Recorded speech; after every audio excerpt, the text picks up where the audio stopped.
Tuhan bersamamu.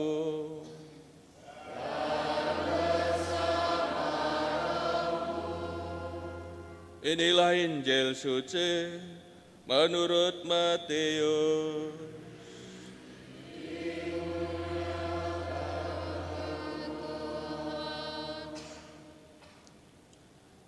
Ketika orang-orang Farisi mendengar bahwa Yesus telah membungkam orang-orang Saduki, berkumpullah mereka. Seorang dari mereka, seorang ahli Taurat, bertanya untuk mencobai dia. Guru, perintah manakah yang terutama dalam hukum Taurat? Jawab Yesus kepadanya, kasihilah Tuhan Allahmu dengan segenap hatimu, dengan segenap jiwamu, dan dengan segenap akal budimu. Itulah perintah yang terutama dan yang pertama. Perintah yang kedua yang sama dengan itu ialah kasihilah sesamamu manusia seperti dirimu sendiri. Pada kedua perintah inilah tergantung seluruh hukum Taurat dan kitab para nabi. Demikianlah sabda Tuhan.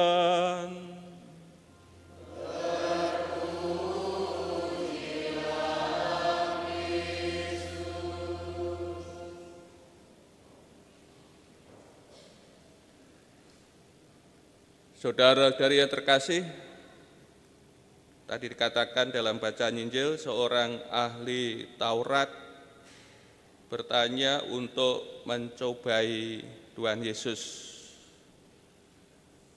Dan ini merupakan usaha terakhir dari para pembesar agama Yahudi untuk mencobai Tuhan Yesus. Mencari alasan untuk mendakwa Tuhan Yesus, dan tujuannya terakhir tentu untuk menyingkirkan Tuhan Yesus. Kalau sebelumnya orang-orang Farisi telah mengirim murid-murid mereka bekerja sama dengan pengikut Raja Herodes Antipas untuk mencobai dia dengan pertanyaan soal pajak.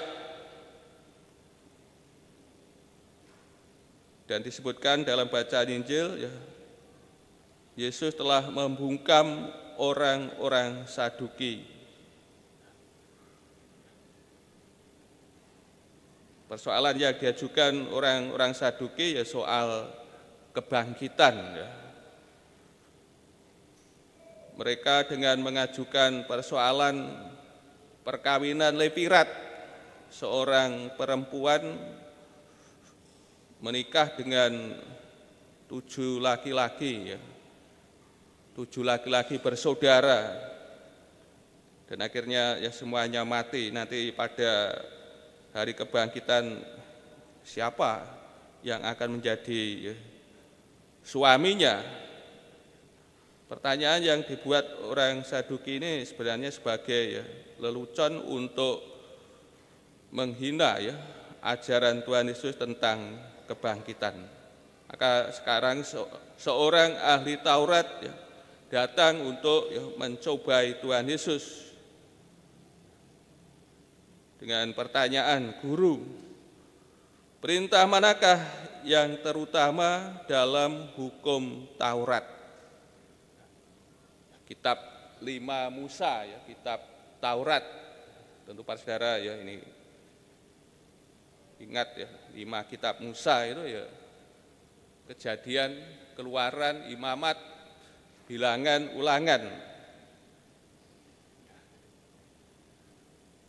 perintah manakah yang terutama ya dalam hukum Taurat yang ada dalam 5 kitab Musa ini? Saudara dari kasih, dalam 5 kitab Musa atau kitab Taurat ada 613 ketetapan. Nah, mungkin bahasa kita sekarang pasal itu ya, ada 613 pasal. Ini jumlah sedikit atau banyak kira-kira 613 ketetapan. Kon ngiling, kon mengingat, kira-kira hafal enggak ya 613 ini? Pak Joko hafal enggak ini? Enggak ya.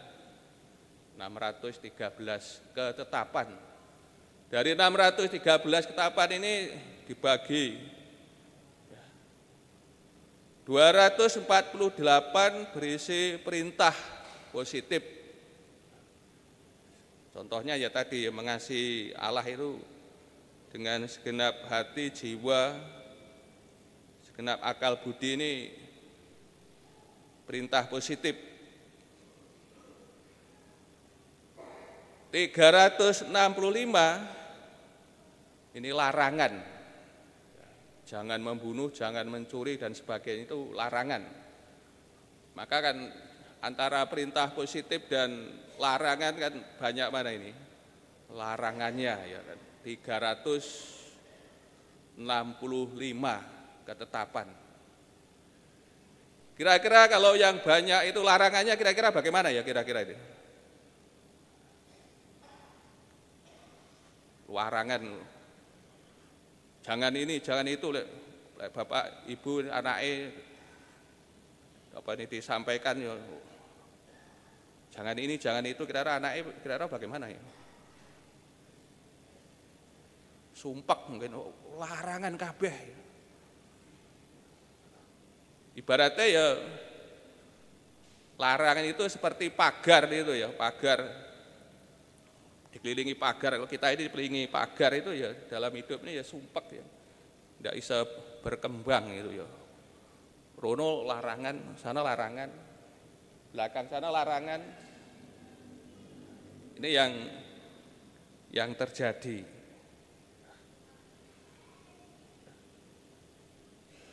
(613) ketetapan ini juga bisa dikelompokkan dalam 2 ya, bagian ya. Perintah berat dan ringan. Saudara-saudari yang terkasih, pertanyaan seorang ahli Taurat ya, tentang hukum, maka Tuhan Yesus pun juga ya menjawab dengan hukum. Tuhan Yesus merangkai 2 perintah yang ada dalam kitab Taurat. Jawaban Tuhan Yesus, kasihilah Tuhan Allahmu dengan segenap hatimu, dengan segenap jiwamu, dan dengan segenap akal budimu. Perintah ini ada dalam kitab Ulangan, ya, bab 6 ayat 5. Mengasihi Tuhan Allahmu dengan segenap hatimu, dengan segenap jiwamu, dan dengan segenap akal budimu. Berarti kasih yang bagaimana ini? Kasih kita kepada Tuhan ini ya kasih dalam keutuhan jati diri sebagai manusia. Kasih yang utuh ya, kasih yang tak terbagi, yang total. Ini Tuhan menuntut kita dalam mengasihi Dia seperti itu ya, kasih yang utuh ya, keseluruhan jati diri kita sebagai manusia. Tuhan kok menuntut demikian ya. Kita harus sadar bahwa diri kita dan apa yang ada dalam diri kita ini semuanya ya berasal dari Tuhan, hidup kita ini. Dan juga Tuhan telah terlebih dahulu mengasihi manusia. Dan kasih ini nampak jelas dalam kasih Tuhan kita Yesus Kristus yang diutus Bapa datang ke dunia ini, menyatakan kerajaan Allah, kabar gembira, keselamatan, sampai Tuhan Yesus wafat di salib. Kasih yang habis-habisan yang diberikan Tuhan Yesus kepada manusia, kepada kita, kasih yang total. Maka sudah sewajarnya kalau Tuhan memberi perintah kepada kita untuk mengasihinya dengan kasih dalam keutuhan diri kita sebagai manusia. Dan Tuhan terlebih dahulu mengasihi dia. Itulah perintah yang terutama dan yang pertama. Berarti perintah kasih kepada Allah ini perintah yang terutama dan pertama, yang penting, yang pokok, yang besar. Kasih kepada Allah. Perintah yang kedua yang sama dengan itu sebenarnya mirip, hampir sama tentu tidak perintah yang terutama dan pertama tentu kasih kepada Allah. Kasihilah sesamamu manusia seperti dirimu sendiri. Ini Tuhan Yesus mengambil dari kitab Imamat bab 19 ayat 18. Kasihilah sesamamu manusia seperti dirimu sendiri. Seperti dirimu sendiri sebagai ukuran praktis dan juga diandaikan kita mempunyai relasi kasih yang positif terhadap diri kita sendiri, maka diandaikan akhirnya kita bisa mengasihi sesama kita. Saudara-saudari yang terkasih, pengertian sesama dalam kitab Imamat bab 19 ayat 18, pengertian sesama itu sesama orang Yahudi, sesama bangsa, dan orang asing yang tinggal bersama dengan orang Yahudi. Maka tadi dalam bacaan pertama kan orang Yahudi ini harus mengasihi orang asing karena dulu mereka pernah menjadi orang asing di Mesir. Pengertian sesama dalam kitab Imamat terbatas. Sesama orang Yahudi, sesama orang Israel dan orang asing. Dan oleh Tuhan Yesus, sebagaimana dalam sabdanya, dia datang untuk menyempurnakan hukum. Maka apa yang terbatas sesama dalam kitab Imamat oleh Tuhan Yesus, pagar itu dibongkar. Pengertian sesama menjadi sangat luas di dalam Tuhan kita Yesus Kristus. Tidak hanya orang yang mengasihi kita, namun juga akhirnya sampai kepada lawan atau musuh. Itu sesama dalam Tuhan kita Yesus Kristus. Maka pengertian sesama dalam kitab Imamat yang terbatas, yang sempit, yang ada pagar oleh Tuhan Yesus dibongkar sesama menjadi luas tanpa batas, bahkan menjangkau lawan atau musuh. Kemudian dalam sabda Tuhan Yesus selanjutnya, pada kedua perintah inilah tergantung seluruh hukum Taurat dan kitab para nabi. Kedua perintah ini merupakan kesempurnaan ya, dari seluruh hukum Taurat ya, dan kitab para nabi, atau tadi dikatakan ya, bergantung. Saudara yang kasih, melalui sabda Tuhan hari ini kita mendapat pengajaran hal yang sangat fundamental, ya, sangat mendasar, sangat penting bagi kita, ya, para murid Tuhan kita Yesus Kristus. Dapat pengajaran tentang perintah ya, kasih yang bersifat ganda, kasih ya, kepada Allah dan kasih kepada sesama, dan kasih kepada Allah sebagai perintah yang terutama dan pertama, dan perintah kedua yang mirip, hampir serupa ya, dengan yang pertama dan terutama adalah kasih kepada sesama. Tentu perintah yang kedua ini ya, tidak dapat menggantikan perintah yang pertama. Mungkin orang bisa berkata, ya, saya sudah mengasihi sesama saya ya, dan tidak perlu ya mengasihi Allah. Tentu tidak bisa ya. Perintah kedua tidak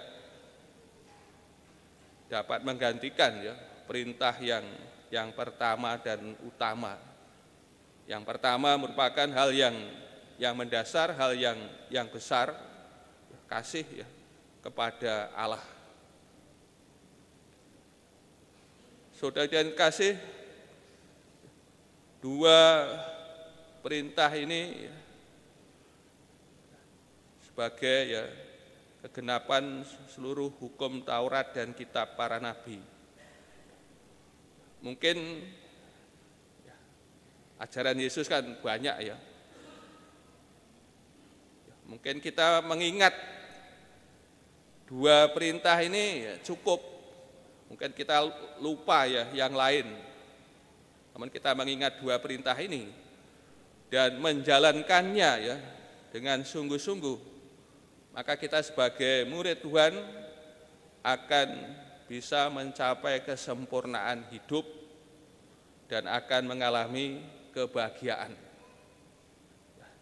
Mungkin kita lupa ajaran Tuhan Yesus yang lain dan tetap ingat dua hal ini ya, dan kita menjalankannya ya, tentu kita akan mencapai kesempurnaan hidup sebagai murid-murid Tuhan dan senantiasa ya mengalami kegembiraan, kebahagiaan ya, dalam hidup kita sebagai murid Tuhan Yesus. Maka kedua perintah ini penting dan mendasar. Kalau kita tidak menjalankan, maka dosa kita dosa yang besar.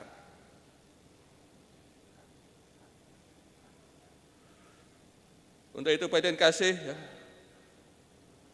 Tuhan Yesus ya telah memberi kepada kita ya ajaran yang penting, yang mendasar, dan ini harus kita ya lakukan, ya kita laksanakan. Dasarnya bahwa Tuhan Allah kita ya telah mengasihi kita ya, kasih sampai wafat di salib, kasih yang besar, kasih yang total. Dan kita sebagai orang-orang yang telah mengalami kasih Tuhan, ya, telah ditebus, diselamatkan. Dan tentu hal ini benar-benar membuat kita bahagia ya, dalam hidup ini ya, dalam mengikuti Tuhan Yesus, di mana kita mempunyai Tuhan yang sungguh luar biasa dalam kasih-Nya. Maka kita sekarang ya dipanggil dalam hidup kita untuk ya mengasihi Tuhan Allah kita dengan segenap hati, ya, jiwa dan akal budi, dan mengasihi sesama kita seperti kita mengasihi diri kita.